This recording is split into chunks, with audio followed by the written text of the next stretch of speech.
Welcome to Photo Editing Basics Part 7. In this video we're going to talk about backgrounds and borders.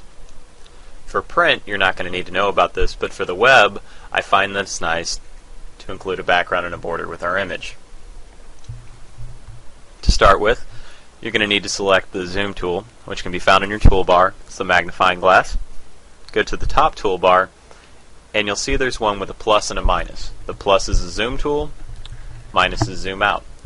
You can also access these by holding Control spacebar for zoom and Control Alt spacebar for zoom out. So over to your layers palette.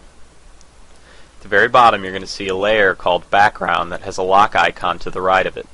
Double click on this and it'll bring up a dialog box that looks like this.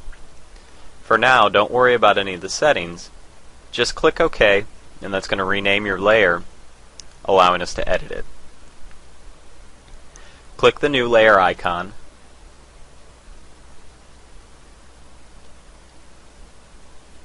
and drag the new layer below layer 0.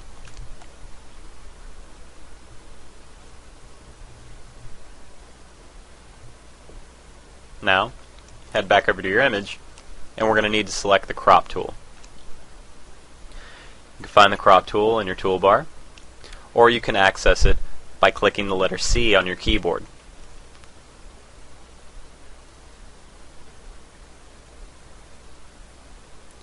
Go ahead and click and drag over your entire image. Hold Shift and Alt, drag out a diagonal,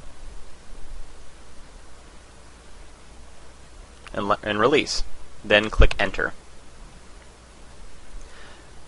This will expand your canvas on all sides. Now we want to fill your background with white. Go to Edit, Fill. You can select foreground color, background color. The one in the front is your foreground, the one in the back is your background. Or you can also select black, 50% gray, or white. We want to use white. Click OK. You'll see you now have a background. I still want to add a border to the image, so go to the top layer in your layers palette. Well, first, Control-click layer 0, and that's going to select the transparency of that layer, which will give us the selection we need to create the border. Now click your top layer and click the new layer icon. Go to Edit, Stroke, and leave the settings as you see on screen. 1 pixel, black, inside, and click OK. If you set your stroke to center or outside, it's going to end up rounding the edges of the corners, and we don't want that to happen. Click Control D to get rid of what's called the marching ants.